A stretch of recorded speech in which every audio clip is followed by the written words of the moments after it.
Hey, good morning, Luzon, Visayas at Mindanao. Ako po si Ka-Coffee at narito na Ka-Coffee ang mga political events ngayong araw po ng Sabado. Si Tatay Digong. Nabalitaan niyo na to? Immediately, sa lalong madaling panahon, pinapaalis niya na, pinapalayas niya na ang kanyang anak na si Sara Duterte sa politika. Anong ibig sabihin yan?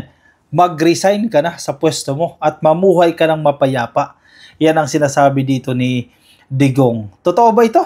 Sincero ba siya dyan sa sinasabi niya na lumayas na si Inday Sara Duterte? Anong ibig sabihin yan? Dahil mukhang masasampahan na ng kaso? Dahil mai-impeach na? Yan yung unang interpretasyon natin ha. Posible kasing ma-impeach na ito kasi medyo matibay-tibay na Ka-Coffee yung hawak ng House of Representatives ng mga ebidensya at posibleng magamit yan para sa kanyang impeachment at matanggal siya bilang presidente. No? Or para absuelto siya doon sa mga kaso. Kasi marami-raming kaso yan, Ka-Coffee. At mapahamak pa, masira ang buhay ni Inday. Posibleng yan ang iniisip ni Digong dito. Bakit gusto niya palayasin yung kanyang anak sa politika? On the other hand, Ka-Coffee, sa kabilang banda naman, baka part lang ito ng gimmick. Baka strategy lang ito ni Digong para sa 2028 presidential elections. Kasi yan yung mga estilo nila Kunyari lang, huwag kang pumasok dyan. Then eventually, pag nag-filing na ng candidacy, ayan na, papasok na. Posibleng part lang yan ng gimmick. Pero bagamat ano man ang purpose nila dyan, dapat mawala, sa totoo lang dapat mawala sa politika o sa gobyerno itong si Inday. Kasi ako, naniniwala talaga ako na winaldas talaga yung confidential funds na yan. Yung 125 million pesos na confidential funds na iniimbestigahan ng Quad Committee, yung 100 plus million dyan, winaldas talaga dyan dahil hindi naman talaga maipaliwanag. Kasi kung ginastos niya sa tama yan, hindi magkakaganyan yan Yung problema, nawaldas talaga. At kung ganyan ang ugali ng nakaupo sa gobyerno, kung mataas pa ang posisyon mo, imagine mo, vice-presidente ka pa, and then wawaldasin mo yung pondo ng taong bayan, wawaldasin mo ang pera ng taong bayan, hindi naman dapat yan. Kaya dapat, pakinggan niya yung tatay niya, lumayas na sa dyan sa politika. Marami naman pera Tatay niya, bilyonaryo, di ba? Sabi nila, in the coming years, 2, 3, 4 years yan, mawawala si Digong. Siyempre, ipapamana din naman sa kanila yung mga ari-arian. So, billions of pesos Ka-Coffee ang ipapamana sa kanila. Di magnegosyo na lang sila. Di ba? Wag na sila sa politika. Di gumanda-ganda pa ang buhay nila, mapayapa pa, wala pang kaso. Yung problema, napasubo na Yung mga mambabatas, hindi talaga siya tatantanan at sasampahan talaga ito ng kaso. Medyo matibay-tibay yung mga hawak-hawak nilang ebidensya. Basahin natin itong sinasabi ni Digong. Kasi active ulit si Digong Sunod-sunod na naman yung kanyang mga press conference Meron din siya tungkol kay Kibuloy Anyway, dito muna tayo kay Sara. Sabi sa headline ng balita, ex-President Duterte pinaalis na sa politika si VP Sara. Mabuhay ka lang mapayapa. Agree ba kayo sa panawagan na ito ni Tatay Digong na lumayas na si Sara dyan sa politika? Maghanap buhay ka, negosyo, basta mabuhay ka lang mapayapa. Panahon na ba para pakinggan ni Sara Duterte ang tatay niya? Pero sa tigas ng ulo ni Inday, hindi makikinig yan. Noong 2022 pa yan Sinabihan na siya ng tatay niya, huwag kang pumasok dyan, huwag kang tumakbo dyan. Nakinig ba si Sara? Hindi ba siya nakinig Tuloy-tuloy pa rin siya dyan, kasama ni PBBM sa pagtakbo. Ayan na, matigas nga pala talaga ang ulo. Pinaalis na ni dating Pangulong Rodrigo Duterte ang kanyang anak na si Vice President Sara Duterte sa politika dahil mas mabuti umanong mabuhay na lang ito ng mapayapa. In a way, may punto din naman si Digong. Kasi kung nasa politics ka, hindi naman talaga mapayapa buhay mo dyan Naka-open sa public yan para kang libro nakabukas yung buhay mo sa publiko kapag nasa politics ka. At dapat ready. Kaya hindi mo pwede sabihin, igalang nyo ang aking privacy. Ang privacy mo dyan medyo compromise Ka-Coffee kapag ikaw ay nasa politics. At yan yung nature ng politics. Kaya kung ayaw mo, huwag kang sumausaw. Huwag kang pumasok. Huwag kang mag-venture into politics. Huwag kang kumandidato kung ayaw mo talagang masilip yung iyong pribadong buhay dyan. Kasi yan talaga yung nature niya.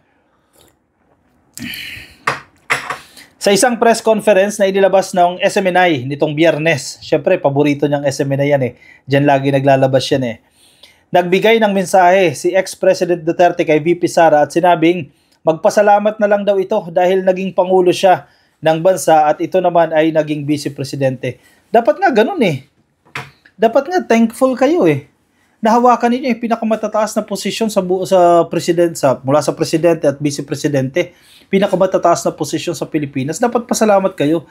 Hindi yung mga agaw kayo ng may pwesto at may pwesto. Diba? Si PBBM ang presidente, vice-presidente si Inday, tapos isusulong ng kampo ng mga DDS, agawin kay PBBM yung presidency. Diba, wag naman. Diba, magpasalamat na nga lang kayo at maghintay kayo. Kung pagkakataon nyo, mananalo kayo, pagdating ng 2028, iboboto kayo, then, be it, di ba? Pero ngayon, irespeto nyo, huwag kayong mag-agaw ng hindi nyo pwesto. Gusto nyo, asal pa, sinasabi ni Harry Roque, mag-resign na si PBBM para mag-acting president si Inday. Ano yun? Hibang ka ba? Nangangarap ba kayo ng gising dyan? Pasalamat ka na lang sa Diyos at ang tatay mo naging presidente, ikaw naging vice-presidente. Bibihira yan. Bihira sa isang pamilya. Hindi lahat ng pamilya sa Pilipinas ganyan. Pasalamat na lang tayo, anang dating Pangulo. Yun nga sana nga ganun yung sitwasyon At suklian nyo yung tiwala ng taong bayan. Binoto kayo, presidente. Binoto ka bilang vice-presidente. Inasuklian mo yung tiwalang ibinigay sa iyo ng taong bayan. Magsilbi ka ng maayos. Magsilbi ka ng tapat.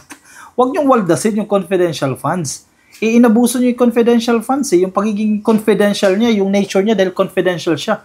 Ang problema, inabuso nyo yung nature ng pagiging confidential. Winaldas nyo ang pera. Kasi si COA, si Commission on Audit, kapag nag-file ka ng liquidation dyan, kapag nakita naman nila na valid yung gastos nyo dyan, hindi kayo kikwestiyonin dyan. Yung problema, question kayo ng COA Millions of pesos, question, illegal, irregular ang paggastos ng confidential funds. COA ang nagsasabi. Hindi ang mga mambabatas dyan sa House of Representatives. Hindi ang mga vlogger. Kasi galit na galit kayo sa mga mambabatas dyan sa HOR Sa mga tao daw ni Romualdez, galit na galit kayo. Pati sa mga vlogger, galit na galit kayo dahil ini-issue daw si Inday Sara Duterte. Paano ini-issue? Ikaw yung nagsabi illegal yung paggastos ng confidential funds. Diba? Imbis na magpasalamat kayo, pagpapakita ninyo ng pagpapasalamat, nagbibigay kayo ng magandang serbisyo sa publiko, hindi nyo nagawa. Diba? Ano yan? Ungrateful? Abusado. Pero walang katapusan yan. Hahabulin at hahabulin sila dyan ng mga taong bayan, ng mga mambabatas. Ang mga mambabatas kasi, representative of the people yan.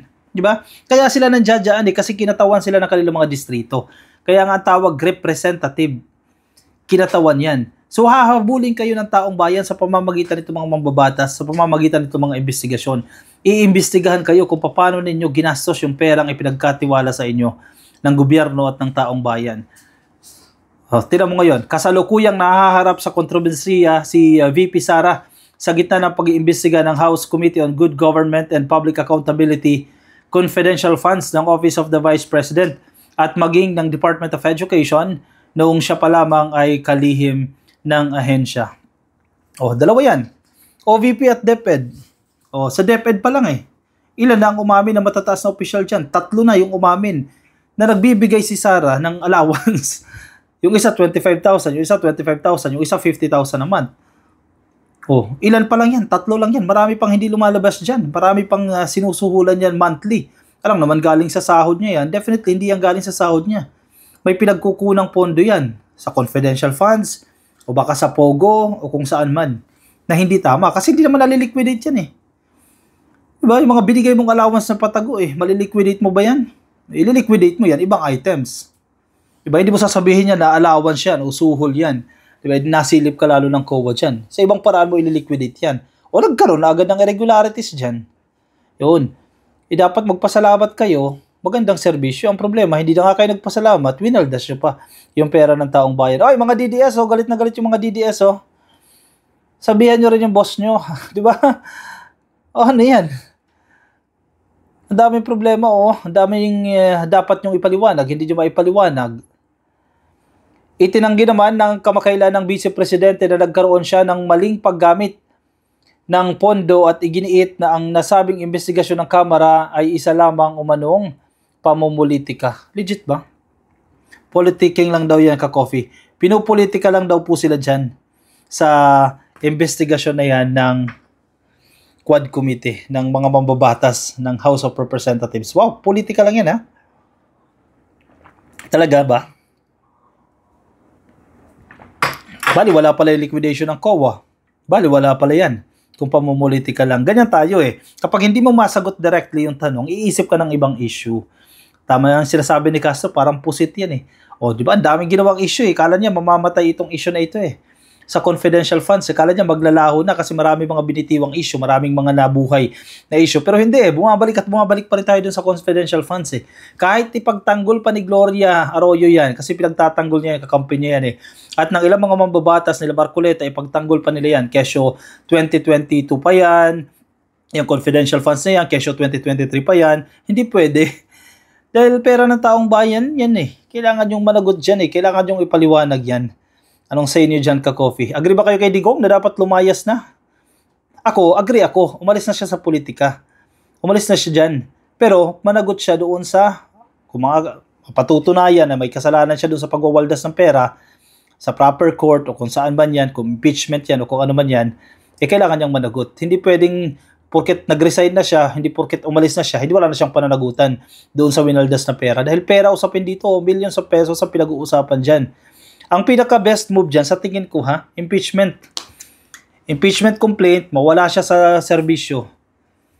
Kasi, kung magkakaroon ng final verdict na totoong nagkasala siya dyan at totally impeach siya, alam na ng taong bayan. At hindi na siya iluluklok sa susunod na mga halalan. Isa pang topic. Sinasabi ito, dumako tayo kay Kibuloy, ka-coffee. Ito sinasabi naman ni Digong dito. Kasi si Kibuloy, di ba, tumakbo pagka-senador. Siyempre, kinakailangan din siyang, ikampanya ng SMNI. At ang number 1 endorser ni Kibuloy ay si Tatay Digong. Si Digong, si Duterte, yan ang number 1 endorser niya. Siyempre, laking pera ang binigay ni Kibuloy nung kandidatura pa lang. Siguro, noon pa yan pagka mayor pa lang ni Digong yan. Pero nung tumakbo ito sa pagka-presidente noong 2016, napakalaking suporta ang ibinigay ni Kibuloy. Bilyonaryo yan, ka-coffee, baka trillions of pesos pang ang hawak ni Kibuloy eh. Siyempre, si Digong, kailangan niya magbayad ng utang na loob niya kay Kibuloy. Kaya nga pinotrektahan niya yan eh. Ngayon, may sinasabi siya. Sabi niya dito sa SMNI, sabi niya, sang-ayon ka ba, sabi ng SMNI, sang-ayon ka ba sa sinabi ni former President Rodrigo Duterte na magiging asset si Pastor Apollo C. Kibuloy ng bansa? Talaga ba? So kinakailangan daw po maging presidente, maging senador, itong si Kibuloy dahil magiging asset daw po yan ng bansa.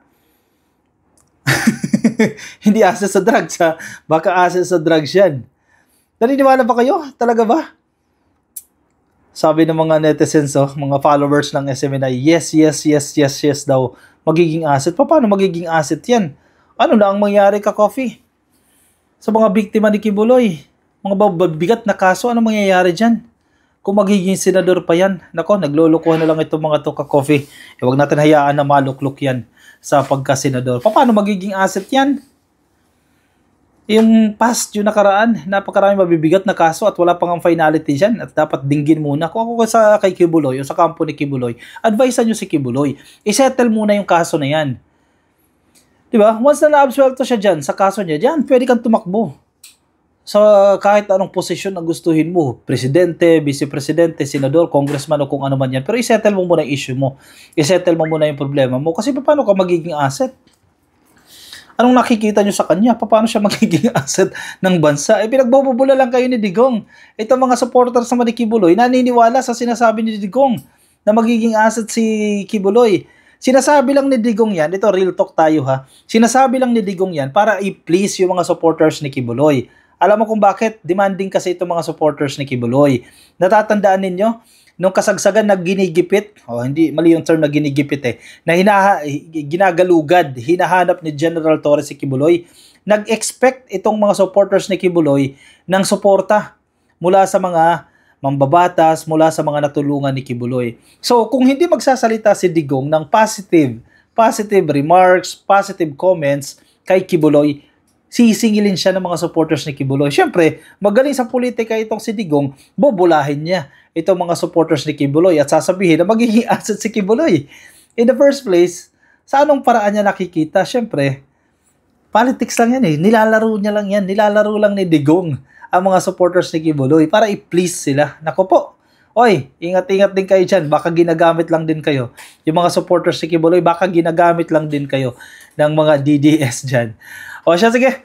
Anong sa inyo dyan ka-coffee? Comment ang inyong opinion, reaction dyan sa ating comment section para mabasa na rin po ng iba nating mga ka-coffee. Kung nasa Facebook po kayo, baka di pa po kayo naka-like, naka-follow sa ating Facebook page, pasuyo na lang ka-coffee. Like and follow sa Facebook. At kung kayo nasa YouTube, click nyo po na subscribe. Nandiyan po sa baba. At hit nyo na rin yung notification icon para kayo updated na rin sa ating mga bagong upload. O siya, kayo magpapaalam muna sa inyo. Maraming salamat po sa mga sumama. Ingat po kayo. Nasaan man po kayong panig ng daigdig. Bye-bye!